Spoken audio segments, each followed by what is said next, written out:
आणि अध्यक्ष आणि संजय शेट्टी या सगळ्यांच्या उपस्थितीत मी सांगतो का शेतकऱ्यांना भरपूर पैसे वाटतो, वसूल करून द्यायची जबाबदारी आमचीच आहे.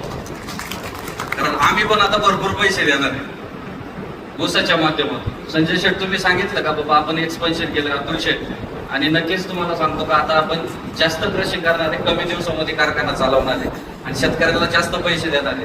काल परवापासून तुम्ही बघितलं असेल कुठलाही व्हिडिओ आला तर फक्त साखरेवरच येतोय आणि ऊसावरच येतोय. तर सगळ्यात महत्वाचं आहे का साखरेचे बाजारभाव वाढायचं मुख्य कारण एकच आहे का मार्केटमध्ये साखर नाहीये. साखर मार्केटमध्ये नाहीये. महाराष्ट्रातल्या जवळपास 70% कारखान्यांची साखर संपलेली, कारखाने चालू व्हायला अजून उशीर आहे. जोपर्यंत नवीन साखर मार्केटमध्ये येत नाही तोपर्यंत साखरेचे बाजारभाव कमी होणार नाही. आणि साखरेचा कोटा अतिशय कमी. फिजिकली केंद्र सरकारने आणि राज्य सरकारने प्रत्येक कारखान्यामध्ये जाऊन तो चेक केलेला आहे.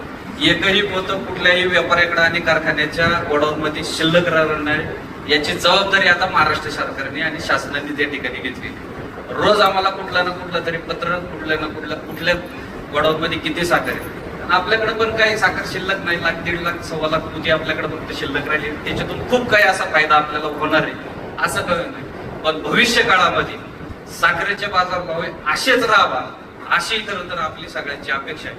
का तर आडात आलं तर पोऱ्यात जाणार आहे. जर आडात आलं तर पोऱ्यात शेतकऱ्यांना द्यायला कुठल्याही प्रकारची अडचण या ठिकाणी होणार नाही. 15, 16, 17 पासून FRP मध्ये शेतकऱ्याच्या खूप मोठ्या प्रमाणामध्ये वाढ केलेली आनंदाची गोष्ट आहे. शेतकऱ्याला 2 रुपये त्या निमित्तानं त्या ठिकाणी मिळणार आहे.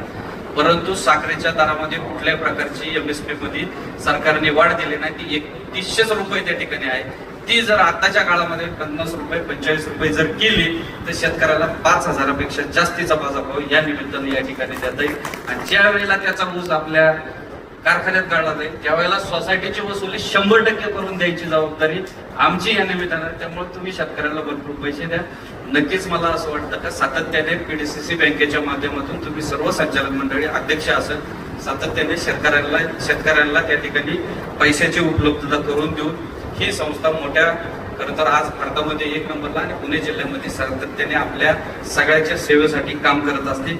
मी आपल्या सगळ्यांचं या निमित्तानं सहर्ष स्वागत करतो. स्टेजवर उपस्थित आता जे संचालक उपाध्यक्ष अशोक दादा गुलाब आहे, संतोष नाना आहे, त्याचबरोबर प्रकाश शेठ या ठिकाणी बसले, आमचे तबाशीर आहेत, जे विकास चव्हाण या ठिकाणी सर्व संचालक मंडळी उपस्थित, आजीमाचे सर्व संचालक या ठिकाणी उपस्थित आहेत. त्या सगळ्यांच्या वतीनं मी या समारंभासाठी शुभेच्छा देतो आणि थांबतो.